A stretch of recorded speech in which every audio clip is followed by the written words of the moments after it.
Et en fait, c'est hyper impressionnant parce que tu vas analyser, un volume de 50 interactions, il y a, 17 interlocuteurs et on est capable aujourd'hui de te dire: «Bah, en fait, il y a ces 17 interlocuteurs, voici toutes les objections qui ont été, soulignées, qui les a dites, à quel moment». Et ça, quand tu regardes ça, tu te dis: «C'est incroyable». Enfin ça, jamais un commercial aurait pu te dire aussi rapidement, cette information-là, c'est juste impossible. Il se souviendra même pas des 3 dernières objections et donc ça, c'est vraiment incroyable et l'erreur un peu de débutant et dans laquelle on est tombé, c'est en fait, on avait ça et on s'est un peu arrêté là-dessus. Hello à tous, bienvenue sur Mozzabytes. Mozzabytes, c'est un média qui va à la rencontre de ceux qui créent de nouveaux produits incroyables avec la générative AI. On vous partage nos découvertes à travers ce podcast, mais aussi une newsletter envoyée par email chaque semaine avec les actus les plus importantes. Derrière Mozzabytes, il y a notre product studio Mozza, qui accompagne les entreprises dans la création de nouveaux produits tech. Qu'il s'agisse d'entrepreneurs au tout début de leur aventure ou de boîtes déjà bien avancées comme Airbnb, Aircall, Sorar, Blablacar ou Penny Lane, on intervient sur toute la chaîne de valeur, stratégie produit, design, développement et identité de marque. Avec l'arrivée de l'IA générative, on pense qu'on est aujourd'hui à un grand tournant. Et notre rôle chez Mozza, c'est d'aider les entreprises à se saisir de cette opportunité unique en intégrant cette nouvelle technologie au cœur de leur stratégie. Si ça vous intéresse, écrivez-nous. Cette semaine, on reçoit Paul Berlotti, cofondateur et CEO de Mojo.ai. Mojo, c'est l'IA copilote des équipes sales. La startup française, fondée il y a 4 ans, utilise les modèles de langage pour analyser les calls des commerciaux. Pour chaque call, l'outil remplit automatiquement les bons champs dans le CRM avec des notes de qualité et fait déjà gagner 4 heures par semaine. Mais au-delà de leur productivité, le plus intéressant, c'est qu'elle permet aux commerciaux de mieux performer en identifiant les points d'amélioration possibles dans leur discours, avec du coaching personnalisé et de la détection d'opportunités. Dans cet épisode, Paul nous raconte comment ils ont conçu cette plateforme avec leurs apprentissages progressifs sur la manipulation de modèles d'IA générative pour en tirer un maximum de valeur possible. Bonne écoute! Bonjour à tous. Alors aujourd'hui, je suis avec Paul Berlotti, fondateur et CEO de Mojo. Paul, merci d'être avec nous. Vous êtes en train de construire un software avec l'IA génératif pour les sales qui est Ouais, assez impressionnant. Est-ce que tu peux commencer, s'il te plaît, par te présenter? ouais, bien sûr, donc je m'appelle, Paul Berlotti, j'ai 32 ans et donc je suis, CEO et cofondateur de Mojo.ai, qui est une boîte qui existe depuis 4 ans. On fait de la conversation intelligence, donc en une phrase, c'est intelligence artificielle, pour les équipes commerciales, pour les orgas commerciales. Donc on vient en fait, analyser le contenu des interactions, que ça soit de l'email, du call, de la vidéo call. On vient analyser le contenu de ces interactions pour en sortir des infos intéressantes qui permettent aux orgas, de faire plus de revenus, d'être plus productives. Je rentrerai probablement un petit peu plus dans le détail, plus tard. On a des clients, qui sont de toutes sortes, Bouygues Télécom, Doctolib, des boîtes dans le consulting un peu moins connues, qui utilisent Mojo pour augmenter leurs performances, ou gagner du temps. Avant Mojo, les quelque chose, intéressante sur moi, j'ai eu un parcours scolaire absolument chaotique et je connais personne qui a autant foiré à l'école que moi. Par exemple, j'ai pas le brevet des collèges. J'ai toujours eu une envie, folle de faire d'avoir de l'impact, j'ai pas mal rêvé d'entrepreneuriat assez tôt. J'ai monté pas mal de boîtes avec mon frère jumeau à droite à gauche. J'ai monté par exemple une boîte en Afrique, en Côte d'Ivoire. On avait une quinzaine de laveries dans toute la ville d'Abidjan, c'était une expérience extraordinaire. Et ensuite, j'ai rejoint une boîte qui s'appelle Doctolib, que tout le monde connaît, à un moment, clé où il y avait 70 personnes, on lançait les équipes de vente à distance et en fait, c'est là où j'ai rencontré le job de sales d'une part, et d'autre part j'ai intégré une boîte qui a été une ambition extraordinaire et qui m'a beaucoup inspiré. Sans Doctolib, je pense que j'en serais vraiment pas là.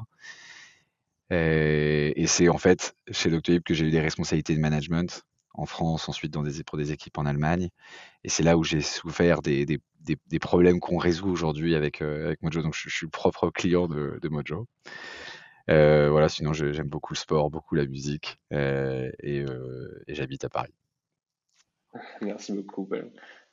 Du coup, très curieux ouais, que tu me racontes comment l'idée de Mojo vous est venue. Vous avez lancé la boîte, il me semble, en 2019 ou 2020. Ouais, c'est ça. Janvier Et 2020, ouais, pardon. Janvier 2020, ouais. Donc, Ouais. un moment où l'IA générative n'était pas encore sur tout le feed LinkedIn. Comment est-ce que vous avez commencé le projet et comment est-ce que progressivement vous avez vu l'opportunité avec l'IA? Ouais. Moi, chez Doctolib, donc j'avais la responsabilité de manager des commerciaux qui faisaient de la téléphonie ou de la visioconférence. On faisait quasiment uniquement de la vente à distance. Et j'avais 2 gros problèmes majeurs. C'est, 1, plus la boîte grandissait, plus il y avait un besoin fort de compléter et remplir le CRM. Ça faisait perdre beaucoup, beaucoup de temps à mes commerciaux et en plus, ce qu'ils mettaient dans le CRM était, hyper subjectif, et c'était des heures de débat pour bien le faire.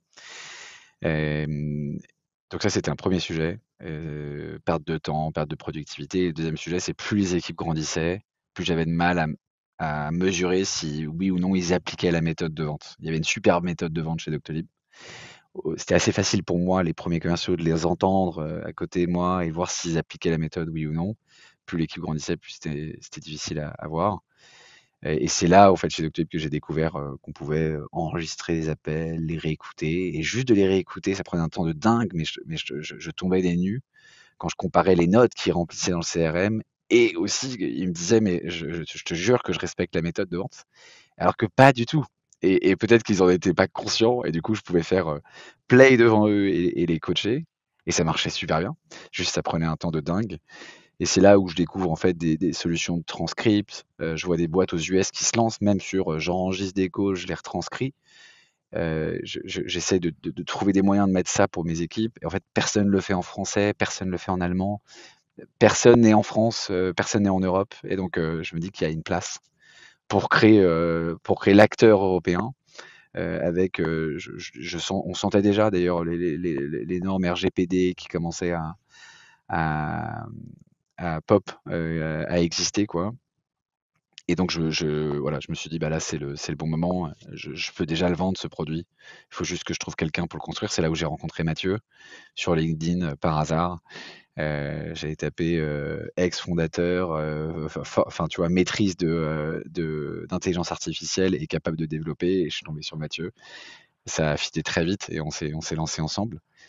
Et très vite, on a équipé des premiers clients. Ça les clients ont ajouté des licences, on sentait une traction assez forte. Et donc pour te répondre sur, ouais, la générative AI, ça n'existait pas. J'étais bien loin d'imaginer que ça pouvait, exister un jour. Ce qui était déjà dingue, c'était de pouvoir retranscrire de la voix et que ça fonctionne. Ça fonctionnait pas très, très bien à l'époque, mais on voyait bien les progrès, le rythme de progression et j'avais pas de doute sur le fait qu'un jour ça serait parfait. Je pense qu'il fallait pas être Einstein pour le sentir. Et on utilisait toutes les technos d'IA qui étaient disponibles à ce moment-là. Donc c'est sûr que quand la générative AI est sortie, bon, on a direct, pu l'adopter, la mettre en place sur le produit et pour nous, c'est vraiment c'est la mission de la boîte, ça reste la même. Ça vient juste considérablement l'accélérer, quoi. Ok, alors du coup, est-ce que tu peux nous dire quelles sont les fonctionnalités principales de votre produit? Ouais, bah, les fonctionnalités qui ont fait le succès de Mojo, en premier c'était vraiment le check méthode commerciale.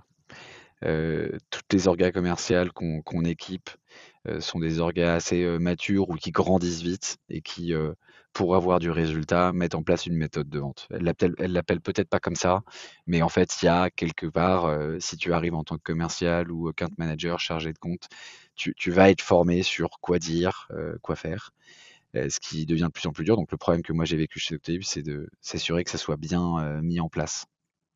Et donc nous, bah, avec nos technologies de transcript, on pouvait faire de la recherche par mots-clés à l'époque, et on pouvait le mesurer. Aujourd'hui, avec la Gen AI, on peut, le faire sur les 10 000 calls que, Bouygues peut avoir par jour, les 10 000 milliers de visioconférences que nos clients peuvent avoir par jour et on peut s'assurer si la méthode de vente est suivie ou pas et où les commerciaux ont besoin d'être coachés, ou pas. Et ce qui est dingue d'ailleurs, c'est qu'en fait, c'est pas tant que les commerciaux ont du mal à maîtriser la méthode de vente. Je pense que le problème majeur, c'est que souvent ils ignorent qu'ils ne l'appliquent pas précisément. Et ça, c'est un des gros apprentissages, c'est que, je pitchais beaucoup au début, tu vas pouvoir, voir où est-ce que les gens ont du mal et tu vas pouvoir les former en fonction. Et en fait, les commerciaux, si tu arrives à leur prouver qu'ils ont du mal, à cet endroit-là de la méthode de vente, tu as déjà fait 90 du job.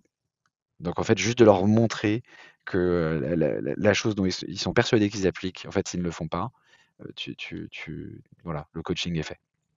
Donc déjà d'avoir de la data, ça tue tous les débats et ça fait gagner un temps de dingue. Ça c'est vraiment, voilà, ça c'est le cas d'usage qui a fait je dirais le succès de Mojo sur les 4 premières années. Aujourd'hui, ce qui porte vraiment, encore plus fort la croissance et ce qui nous permet d'adresser un marché beaucoup plus large, c'est sur la productivité et donc, une deuxième fonctionnalité, elle est hyper simple à décrire, mais elle était impossible à imaginer. C'est qu'avec l'IA, vu qu'on est dans tous les échanges, on peut maintenant compléter automatiquement le CRM. Donc, un commercial a un rendez-vous d'1h30 avec un client en visioconférence. En général, tu finis avec 2 lignes dans le CRM. L'échange s'est bien passé, ils ont des questions sur le prix et le RGPD. Là, tu te retrouves avec un CRM, tous les champs custo remplis de A à Z. Plus les boîtes sont grosses, plus elles rendent cette saisie obligatoire. Tu vas dans des grosses boîtes de conseil, il y a vraiment des champs obligatoires. Tu pourras pas passer à autre chose si t'as pas rempli ça. On vient le faire automatiquement. Donc c'est un exemple, c'est 4 heures de temps gagné par commercial par semaine pour des boîtes X ou Y. C'est monumental, c'est transformatif pour des entreprises. Sur notre première fonctionnalité de méthode de vente, on arrivait à gagner plus 20 parfois plus 30%, ça dépend des cycles de vente, de perf en plus. Mais là, le gain de temps, c'est vraiment quelque chose qui parle beaucoup plus fort et voilà, c'est tout nouveau, on vient de le sortir et on sent une traction déjà énorme là-dessus, quoi. Excellent. Et du coup, gain de temps qui leur permet de se concentrer sur ce qu'ils préfèrent faire plutôt que de remplir des CRM. Vous Exactement. êtes connecté à différents outils. Ouais, à tout. Alors tous les gros acteurs du CRM du marché, Microsoft Dynamics, HubSpot, Salesforce, Pipedrive, Zoho. Donc voilà, c'est déjà pas mal. Et là, on a une API aussi publique sur toutes les boîtes qui ont des CRM maison. Parce qu'il y a des boîtes qui ont des CRM maison. Et donc pour qu'elles puissent s'intégrer, ça sera à elles de faire le job évidemment, mais donc qu'elles puissent s'intégrer à la technologie de Mojo à leur CRM. Donc ouais, on a cette intégration. Ok. Est-ce que tu peux nous expliquer comment vous avez conçu cette fonctionnalité-là, du coup d'intelligence sur les transcriptions qui permet de remplir les CRM de manière pertinente? Je serais pas le plus fort pour te décrire chaque étape technique. En revanche, dans les grandes lignes, sur la transcription, ce qu'on a commencé par faire, on a pris des choses qui étaient sur l'étagère. On a voulu aller très vite, c'est toujours un peu la même stratégie. Tu veux d'abord prouver la valeur et ensuite tu construiras toi-même si besoin. Aujourd'hui, on utilise la brique Whisper. Enfin, on avait commencé par AWS Transcribe. On a très vite eu des résultats. Ça fonctionne. Ensuite, on a voulu avoir des meilleurs résultats de précision dans le transcript et aussi et quelque chose de plus avantageux sur les coûts, parce que ça coûte assez cher. Et on a fini par prendre Whisper. Alors pas en API, donc on l'a chez nous. Et donc on peut le custo sur notre cas d'usage. Et donc on a un cas d'usage qui est quand même assez précis, hein. C'est des conversations commerciales entre un prospect, un client avec son commercial. Et donc c'est déjà cette teneur, ça apporte beaucoup de précision. Il y a plein de jargon, il y a plein d'anglicismes. Et donc tu vois, de faire bosser ta techno là-dessus. Et après sur les technos de Generative AI, on est sur la brique OpenAI. Là, ce que nous on fait, évidemment, nous on va pas juste brancher OpenAI à une solution de transcript. Ça, tout le monde pourrait assez rapidement le faire, même si c'est ce qu'on a fait au départ pour pareil, créer l'usage. Est-ce que ça a de la valeur? OK, on avance. Mais là, de plus en plus, ce qu'on fait, il y a évidemment il y a une science dans le prompt. Donc on a un prompt que tous nos clients peuvent construire. On a un méta-prompt que nos clients ne voient pas, que nous on construit parce qu'on connaît le contexte de la boîte. On met un maximum de contexte sur la boîte et on sait adresser les questions. Ça, je dirais que c'est une science qui, je pense, va être relativement maîtrisée quand même pas mal de monde. Ce qui est plus dur à faire, c'est quelle est la plus tu vois, il y a vraiment il y avait une erreur qu'on a faite, je pense que tout le monde, a fait ou est en train de faire, c'est incroyable. On travaille avec Spendesk par exemple, ils ont, des deals où ils ont près de 50 interactions sur un deal, des emails, des calls, des visio calls. On va pouvoir tout envoyer dans OpenAI, enfin dans GPT, on va bien voir ce qui va en sortir et en fait, plus le périmètre est large, plus le résultat que tu as est confus et en fait lisse et quelque part, c'est hyper waouh parce que tu te dis: «Franchement, c'est ça», mais il y a pas d'insight, il y a pas d'informations clés, il y a pas quelque chose qui va te permettre de faire la différence, là-dessus. Donc c'est juste waouh, mais en fait très vite, tu vas t'en lasser et donc là, ce qui est dur à faire et ce qu'on est en train de construire, c'est comment on arrive à prioriser la donnée qu'on envoie. Donc je te donne un exemple très concret sur, un call, tu remplis le CRM, OK, mais quelles sont les informations clés? Quelles sont vraiment ce qui va quand tu vas les lire, quand il y aura 3 bullet points dans le CRM, qui va te permettre de prendre une décision très vite et ça demande quand même beaucoup d'études, des conversations en disant: «Ça, c'est ça, une information clé». Tu vois? Quand ils te mentionnent le nom d'un concurrent, quand ils te disent, heu, tu vas renouveler un client, le client va pas forcément te dire que, il est, insatisfait et que ça, ce problème-là qu'il rencontre avec ton produit, c'est ce qui va ne pas le faire renouveler le quarter prochain. En revanche, s'il y avait quelqu'un du produit qui assistait à cette conversation, il se dirait qu'il y aurait un warning à ce moment-là. Donc tu vois, tout ça, c'est du travail où tu dois quand même préciser, prioriser la donnée que tu envoies dans OpenAI pour avoir un résultat qui sera nettement supérieur. Et ça, c'est en itération complète. Je dis pas qu'on a encore, trouvé, absolument tout là-dedans, mais c'est le taf qu'on fait. Ouais, c'est un peu la secret sauce que vous peaufinez avec le temps et qui vous Oui, permet du coup ouais, de vraiment leverager au mieux les modèles.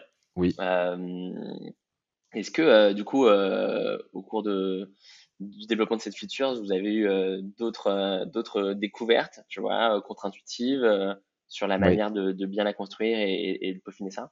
Ouais, alors on a une autre fonctionnalité qui s'appelle Deals. Chaque orga commercial a, souvent un process qu'on appelle pipe review. Donc, c'est un manager qui s'assied avec, le commercial qui dit: «Bon, bah, quels sont les deals sur lesquels tu bosses en ce moment?» Et le manager avec sa science va, challenger le commercial en lui posant quelques questions sur chaque deal pour valider si oui ou non c'est une vraie opportunité, ou alors si ça sert à rien de passer du temps sur cette opportunité. Et donc nous on a construit une fonctionnalité qui permet de faire ça. Donc, cette fonctionnalité, elle existe sur tous les CRM et nous, on ajoute une brique d'IA en se disant: «On va pouvoir analyser, tout le contenu des interactions et on va pouvoir aider les managers à avoir cette réponse beaucoup plus tôt». L'enjeu, le la grosse priorité pour les managers, en fait, c'est d'aider leur commercial à disqualifier des opportunités très vite. En fait, ça, c'est pas une opportunité. Arrête de perdre du temps et passons plus de temps sur celle-ci et si tu passes du temps, on va si tu passes pas assez de temps sur celle-ci, on va pas la closer, on va pas la transformer. Alors, passons plus de temps sur ce qui compte, quoi. Et donc nous, on s'est dit: «Bah, ça là, il y a un use case évident, en fait. On va appliquer l'intelligence artificielle, on va avoir une analyse objective, donc avec la Gen AI sur tout le contenu de ces interactions». Et en fait, c'est hyper impressionnant parce que tu vas analyser, un volume de 50 interactions, il y a, 17 interlocuteurs et on est capable aujourd'hui de te dire: «Bah, en fait, il y a ces 17 interlocuteurs, voici toutes les objections qui ont été, soulignées, qui les a dites, à quel moment». Et ça, quand tu regardes ça, tu te dis: «C'est incroyable». Enfin, ça, jamais un commercial aurait pu te dire aussi rapidement, cette information-là, c'est juste impossible. Il se souviendra même pas des 3 dernières objections et donc ça, c'est vraiment incroyable et l'erreur un peu de débutant et dans laquelle on est tombé, c'est en fait, on avait ça et on s'est un peu arrêté là-dessus. On s'est dit: «Bah, c'est bon, c'est incroyable». En fait, heu quand on a lancé ça, les premiers retours qu'on a eus, c'est exactement le truc que je suis en train de te dire. C'est hyper impressionnant, mais en vrai, je sais pas quoi en faire dans mon quotidien. OK, si j'ai toutes ces objections, mais est-ce que en fait, c'est des objections qui sont normales? Est-ce que, y a rien est-ce que c'est inquiétant ou pas? Et en fait, c'est là le vrai job qui va être difficile. C'est maintenant que tu es capable de dire qu'il y a eu 17 objections sur ce deal-là. Est-ce que c'est alarmant ou pas? Et si c'est alarmant, il faut faire quoi? Et c'est ça la next step en fait pour toutes les boîtes qui intègrent de la Gen AI et en particulier pour nous, c'est comparer à toutes les opportunités que tu as eues chez si on bosse avec Dassault Systèmes, bah, toutes les opportunités que vous avez eues dans votre vie. Bah, en fait, ce deal-là, il y a rien. RAS, pour l'instant, ça va super bien. Celui-ci, en revanche, bah, vous voyez, il y a eu cette objection dite par le decision maker du deal donc ou l'économic buyer, à ce moment-là, il a parlé si peu, il a parlé très peu. Ou alors, par exemple, tu vois un truc contre-intuitif, plus les deals ont des objections, et ça, c'est un premier truc dont on se rend compte. Plus les deals ont des objections, en fait, plus les gens sont intéressés et challenge ta solution. Le moins il y a d'objections, en fait, le plus ils sont en train de regarder et ils ne prendront pas de décision. Donc ça, c'est des premiers learnings, tu vois. Mais donc, tu vois, c'est ce que je te dis, c'est OK, c'est super de te faire une analyse extrêmement vaste, c'est hyper impressionnant et tous nos clients nous le disent.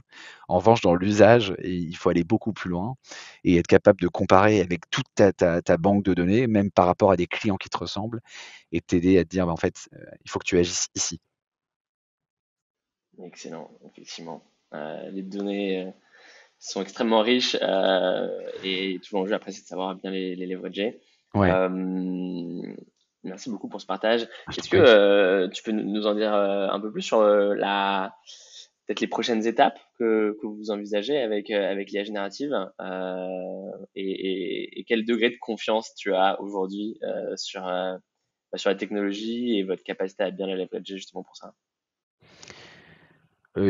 Confiance maximale, je pense qu'on va, faire des erreurs comme, tout le monde, mais on va et tu vois, on apprend maintenant à interagir avec ces nouvelles technos, tu vois? L'erreur dont je te parle là, heu, c'est sûrement, tous ceux qui en font déjà de la Gen AI, je pense qu'ils apprennent rien et ils sont aussi heurtés à ça. Hem, la suite pour nous, c'est déjà de remplir cette promesse dont je te parle, c'est d'aller encore plus fort sur les sujets d'automation, donc automatiser un maximum de tâches. Donc là, je te parlais de compléter le CRM automatiquement. Une fois qu'on est capable de faire ça, il y a plein d'autres actions, qui sont faites sur un CRM ou dans le quotidien des organisations commerciales qui sont pas juste compléter le CRM. Je te donne un exemple, passer de Salesforce un prospect à client, il y a plein de tâches hyper rébarbatives à faire. Ça peut prendre, chez certains clients, ça peut prendre une dizaine de minutes. Bah, tu vois, de le faire, automatiquement, d'aller jusque-là.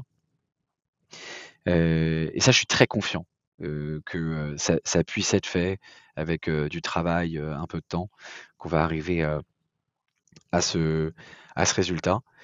Si, si je peux donner un peu de vision et ce que je pense, commencer à voir, à transparaître chez nos clients, c'est que, heu, une grosse partie de nos clients ont des cycles de vente et sur ces cycles de vente, ces cycles de vente sont découpés souvent en 3 grosses, catégories: la prospection, la transformation de l'opportunité en client et ensuite le suivi du client. Sur ces 3 grosses étapes, il y a souvent un responsable. Tu vois, dans les boîtes tech, il y a BDR, tu as, account executive ou sales et ensuite account manager. Ce que je pense, c'est qu'aujourd'hui avec un outil comme Mojo qui est capable d'automatiser, faire gagner un temps considérable à ces fonctions-là, heu probablement que ces fonctions vont se fusionner.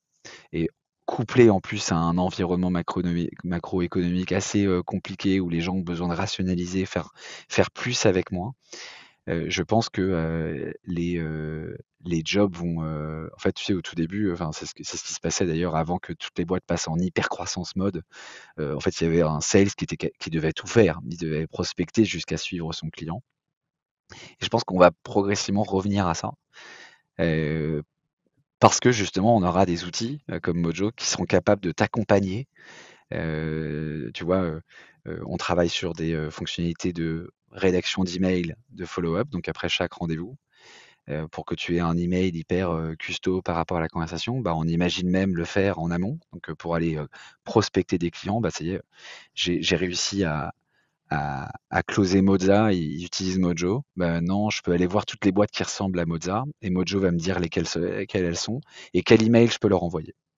Et donc, tu vois, typiquement, ça, c'est un vrai job de BDR. Tout ça, ça peut être fait assez rapidement une fois que la techno fonctionne. Il n'y a pas de doute sur le fait que la GenAI peut le faire hyper rapidement. Et donc, tu vois, c'est ce que je pense, c'est que les jobs vont se fusionner, portés par un environnement macro qui, évidemment, intéresse toutes les boîtes de le faire, et en plus avec des outils qui vont te permettre d'être beaucoup plus efficace, quoi. Et ouais, hyper intéressant. Euh, du coup, là en ce moment, il y a des boîtes qui sont en train d'arriver aux US. Je sais pas, j'ai pas trop vu ça encore en France, des startups qui font du coup du cold calling Oui, 100% AI générité du coup avec la voix. oui. Comment tu vois ces innovations? Toi, c'est sur quel vous réfléchissez aussi? Oui, bien sûr. Je pense que c'est évident. C'est dingue, hein, moi je t'aurais pas dit ça il y a 2 ans, mais aujourd'hui je pense que c'est évident et que ça va arriver. Ça me fait penser, tu sais, qu'on a lancé Mojo, on avait notre transcript, tout le monde nous disait: «Mais il marche pas, donc en fait comment tu peux monter une boîte là-dessus?» Et puis tu sais, toutes les fameuses objections du début, quoi, les gens vont jamais accepter d'être, enregistrés, le transcript, il y a un mot sur 2 qui est faux, et en fait tu vois bien que les usages évoluent et que les technos, évoluent. Donc, se faire appeler par un BDR aujourd'hui, enfin, par un téléprospecteur ou un prospecteur et que ce soit une voix IA, je sais pas trop, quelles vont être les réglementations autour de ça. Il y en aura probablement. Je sais pas trop, je pense que la techno va fonctionner.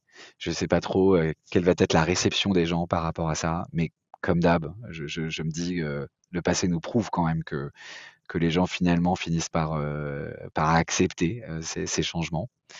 C'est ma vision aujourd'hui, peut-être elle sera fausse, tu vois? Je pense qu'il faut être sacrément fort pour te dire ce qui va se passer demain.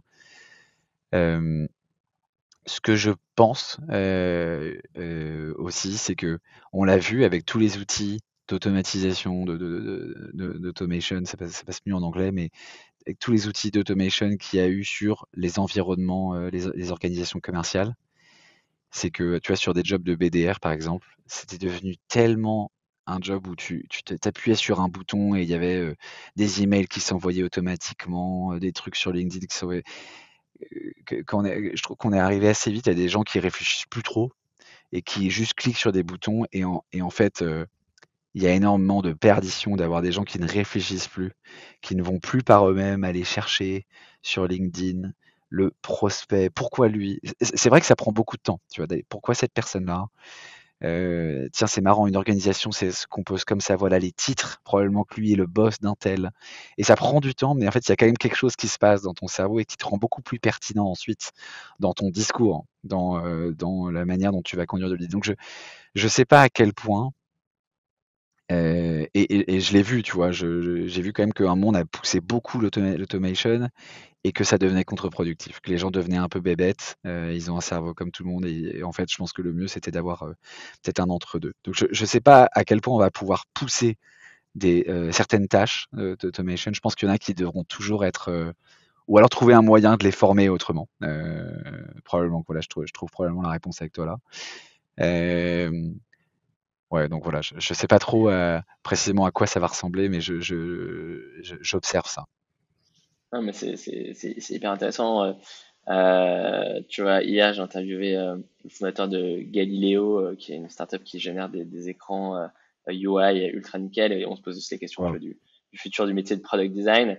Ouais. Toi, c'est quoi tes conseils là, à des jeunes commerciaux qui sont passionnés par le job, mais qui voient voilà, potentiellement un futur où effectivement on a des sales AI qui appellent des clients. Bon, là on parle de prospection, mais peut-être qu'à terme ce sera aussi sur la gestion carrément de compte. Hein. Comment t'approches ça? T'as une opinion là-dessus?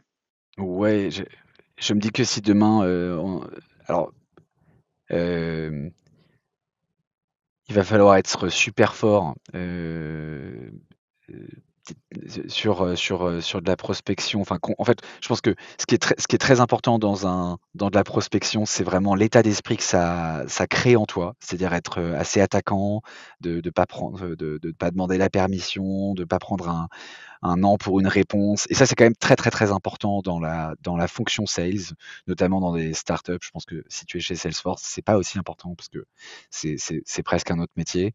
Mais donc, pour des jeunes qui se lancent dans des startups, je pense que si demain cette fonction venait à être automatisée, je pense qu'il faut pas oublier ce qu'elle apportait dans la tête d'un petit être humain et ce qu'elle développait en toi et ce qui va être ensuite critique dans la conduite d'un deal.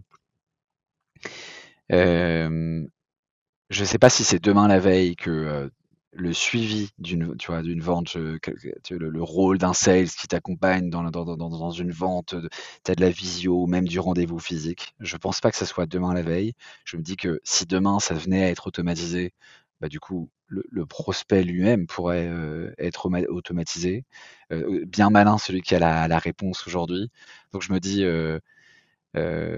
que là, c'est quand même assez dur à maîtriser et qu'il faut se lancer sans crainte. Peut-être que dans 6 mois, j'aurai une autre réponse, mais là, je me lancerai sans crainte.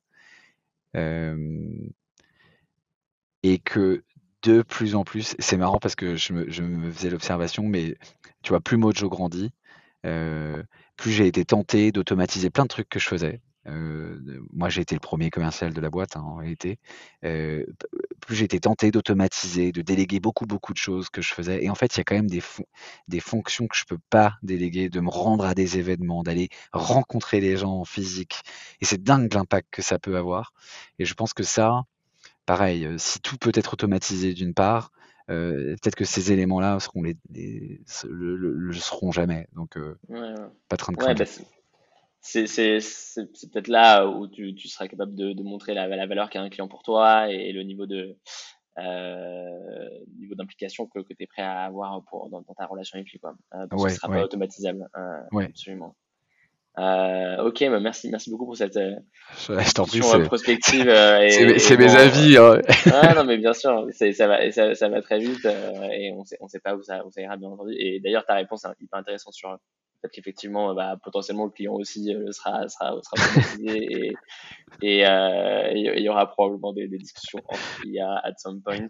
Euh, ok, revenons un petit peu à des sujets qui s'adressent particulièrement aux entrepreneurs aujourd'hui qui sont en train de construire des produits avec l'IA générative Mmh. ou qui y songent.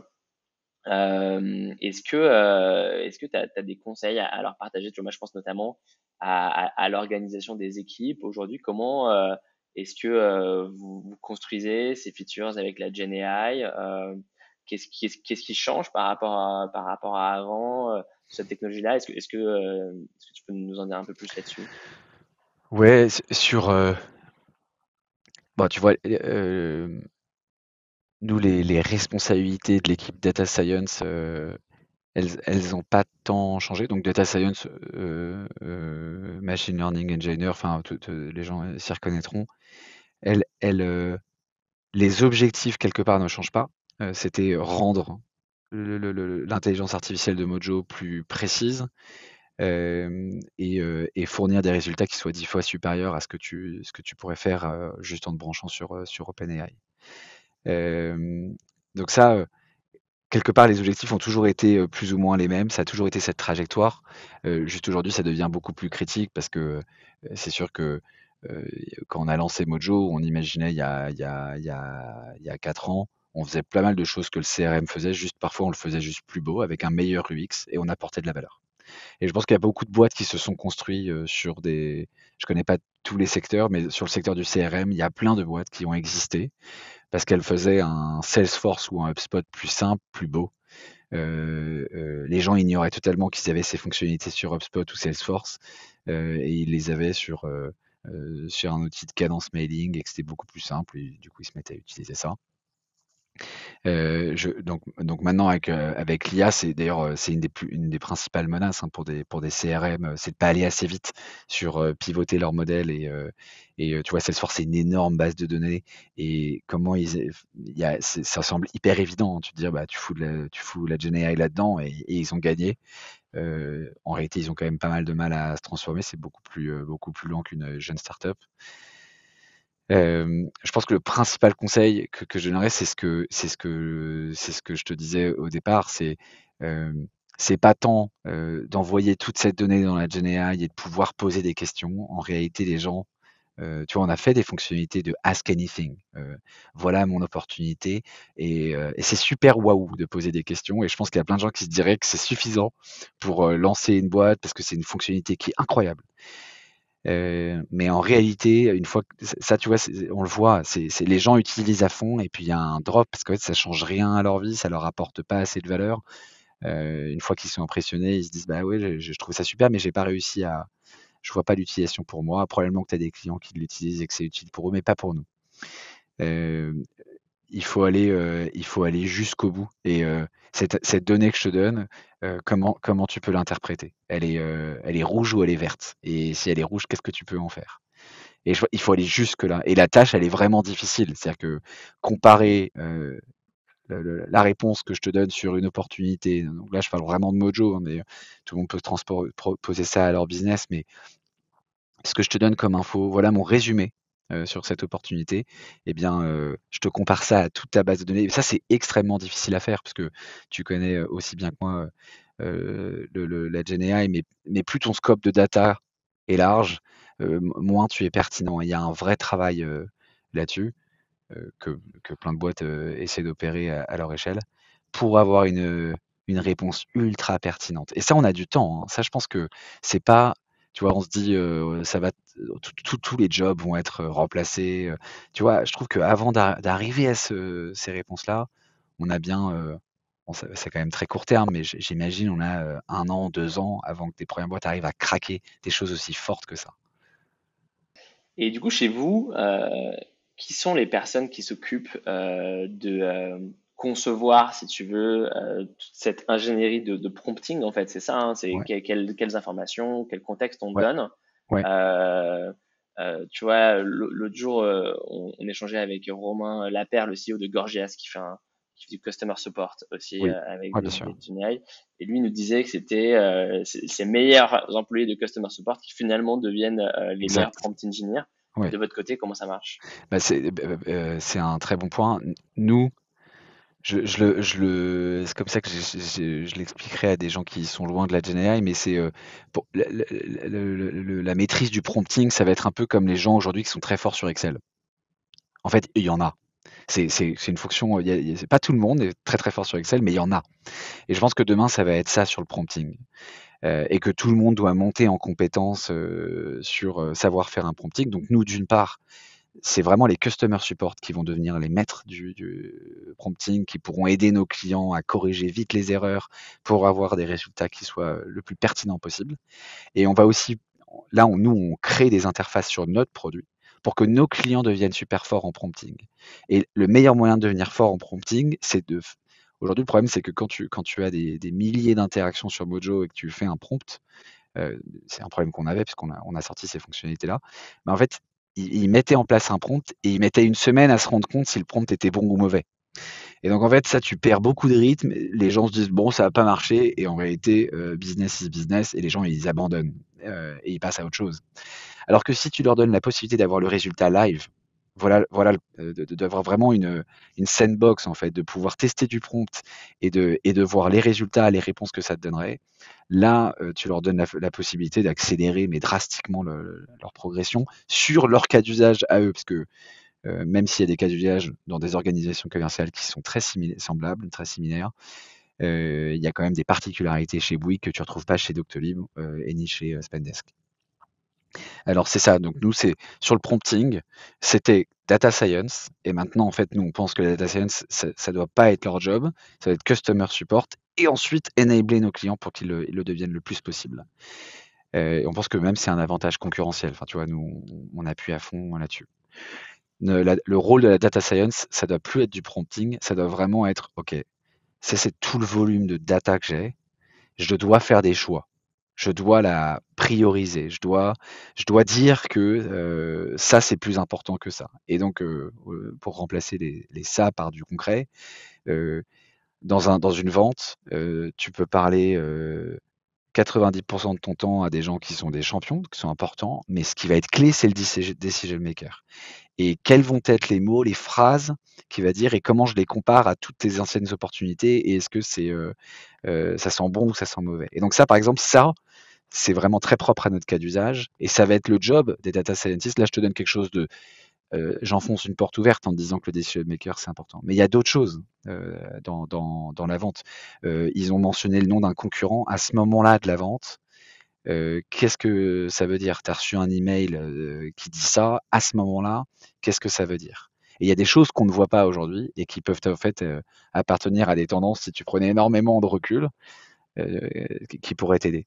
Et ça doit être le rôle des data scientists. Donc en fait, les data scientists qui initialement maîtrisaient pas trop le cas d'usage, c'est quoi une orga commerciale? Ils étaient assez loin du client. Tu vois, data scientist, c'est vraiment c'est des purs ingés, et on se disait que c'était pas très important. Aujourd'hui, on les met le plus proche possible. Les meilleurs, ça va être ceux qui comprennent, parce qu'ils vont être capables de faire des choix tout seuls, plus rapidement, d'être beaucoup plus autonomes. Il y a aussi tout un enjeu finalement d'onboarder ses clients sur ce prompting là, parce qu'il y a du coup Oui. une partie de l'intelligence que vous avez en interne ou que les clients ne voient pas forcément et du coup l'intelligence que le client doit vous fournir sur son industrie. J'imagine par exemple les noms des concurrents, etc. J'imagine que c'est eux qui vous fournissent ça. Comment vous réussissez à les mettre au niveau pour exploiter Mojo de la meilleure manière possible? Ça, tu vois, ça c'est assez simple en fait, le nom des concurrents, le contexte sur la boîte. Quand je te parlais de méta-prompt qu'on a, nous on peut aller chercher plein de données sur la boîte en question parce qu'on sait que celles-ci sont critiques. D'ailleurs, les clients le savent peut-être pas dans la sauce que nous on doit faire pour avoir un bon output. Et donc ça, on peut le faire nous-mêmes. Ce qu'on ne sait pas, et parfois que les clients ne savent pas non plus, c'est, je te donne des exemples sur de la méthode de vente. On a des boîtes commerciales qui sont super avancées et qui savent qu'est-ce qu'ils veulent aller chercher dans les interactions, qui sont le reflet de la méthode de vente. Quelles sont les questions, comment les sujets sont adressés. Donc les boîtes super avancées, elles te disent, bah, en fait, je sais que quand il y a ces questions posées par mon commercial, c'est qu'il est en train d'essayer de faire ça. Et c'est ça qui est fou avec avant, quand il n'y avait pas d'IA, de GenAI, on était au mot-clé. Donc évidemment que sur le mot-clé, c'est beaucoup plus difficile parce que si le commercial ne dit pas précisément la phrase, tu passes à côté. Avec la GenAI, c'est là où c'est dingue, c'est que tu mets une question avec des fautes et ça va te faire retrouver toutes les formules à droite, à gauche. Et donc ça, c'est super fort.